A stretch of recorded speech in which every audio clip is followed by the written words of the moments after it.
कामरान मुर्तजा साहब। जी जी, कामरान मुर्तजा साहब का माइक खोलें। जी बिस्मिल्लाहिर्रहमानिर्रहीम। शुक्रिया जनाब स्पीकर। मेरे वो बहन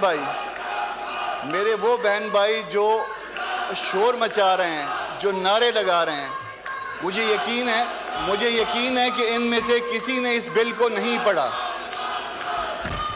सर, मैंने 40 साल तकरीबन प्रैक्टिस की है और 40 साल प्रैक्टिस में 30 साल बार पॉलिटिक्स की है और 30 साल बार प्रैक्टिस में हमारा ये मुतालबा रहा था कि ये सारी अमेंडमेंट आनी चाहिए, मगर वो अमेंडमेंट जो है वो अब आई हैं। इससे पहले एक दफ़ा आपके हाउस में मूव हुई पार्टली सर। जब उस वक्त ये अमेंडमेंट्स मूव किए हैं तो कॉन्स्टिट्यूशनल अमेंडमेंट की सूरत में मूव की थी और उस वक्त फ़रोग नसीम साहब वज़ीर थे, तहरीक इंसाफ की गवर्नमेंट थी और उन्होंने कहा कि ये अमेंडमेंट आप मूव कर रहे हैं, जजेस नाराज़ हो जाएंगे। तो ये मेरे बहन भाई, ये जो बैठे हुए हैं, ये जो कह रहे हैं कि अदलिया बचाओ, ये लग रहा है कि किसी शख्स को बचाओ, अदलिया को नहीं बचाओ, किसी लोगों को बचाओ। खुदा के वास्ते ये पढ़ लेते, एक दफ़ा पढ़ लें, ये उसके बाद नहीं कहेंगे कि अदलिया बचाओ। ये इससे अदलिया बच रही है, ना कि अदलिया बिगड़ रही है। सर,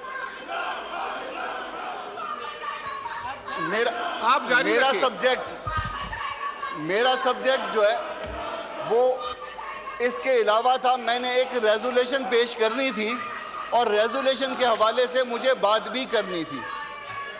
हो ये रहा है कि under the order of A bench of supreme court, मैं नहीं कहूँगा कि वो सुप्रीम कोर्ट का आर्डर है, bench of the supreme court जो कि 3 मेंबर्स के ऊपर मुश्तमिल है, ये कहा जा रहा है कि इलेक्शन 2 सूबों में करवाया जाए। हमने उस बेंच के सामने पहली एपिसोड में भी एक बात रखी थी, मैंने, फारूक नाइक साहब ने, अटॉर्नी जनरल साहब ने, कि 2 सूबों में पार्टी इलेक्शन करवाना मुमकिन नहीं है, ये आर्टिकल 224 की वायलेशन में है। हमने कहा था कि इसके ऊपर वर्डिक्ट दें। पूरे दस्तूर में एक मैकेनिज्म है इलेक्शन करवाने का और वो जो मैकेनिज्म है, वो मैकेनिज्म जो है केयर टेकर सेटअप की सूरत में दिया गया। ये आधा तीतर आधा बटेर की सूरत में नहीं है। ये मुमकिन नहीं है कि 2 सूबों में अब इलेक्शन हो और 2 सूबों में इसके बाद इलेक्शन हो। मगर ये जो एक प्रपोजिशन आप रख देते हैं सुप्रीम कोर्ट के सामने, तो सुप्रीम कोर्ट का ये फ़र्ज़ है कि उसके ऊपर कोई आर्डर करे, मगर वो प्रपोजिशन सेंसस के हवाले से, 224 के हवाले से जो रखी गई, उसके ऊपर कोई वो आर्डर नहीं सुप्रीम कोर्ट ने किया। सर, इशू ये है कि पंजाब और मेरे दरमियान, मैं बलूचिस्तान को रिप्रेजेंट करता हूँ, पंजाब और मेरे दरमियान 1 और 10 या 1 और 9 का फ़र्क है, मेरी और उनकी सीटों के दरमियान। अब वो सीटें अगर वो 1 और 10 और 1 और 9 के दरमियान होंगी और पंजाब का इलेक्शन अगर पहले हो जाए और मेरा इलेक्शन बाद में हो, तो मेरा इलेक्शन जो है वो इन्फ्लुएंस होता है। ये इन्फ्लुएंस होना इलेक्शन, ये कॉन्स्टिट्यूशन की स्कीम नहीं है, ये गलत है। मैकेनिज्म जो कॉन्स्टिट्यूशन में दिया गया है उसकी मुखालफत में है, उसकी मुखासमत में है।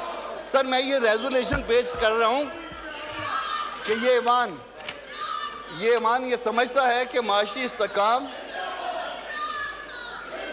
जनाब स्पीकर, ये ईमान समझता है कि माशी इस्तेकाम सियासी इस्तेकाम के बगैर मुमकिन नहीं। इस ईमान की राय में आइन के आर्टिकल 218 के तहत पूरे मुल्क में तमाम सूबाई असम्बलियों और कौमी असम्बली के इंतखाबात बैक वक्त जनरल इंतखाबात की सूरत में होना लाजिम है।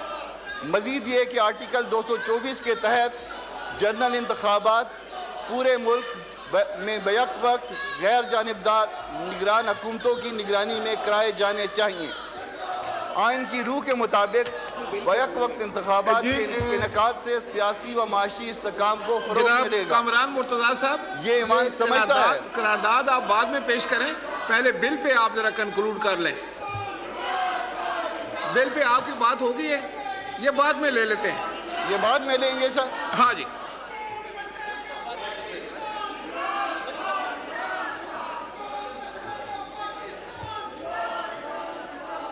इन्हें देना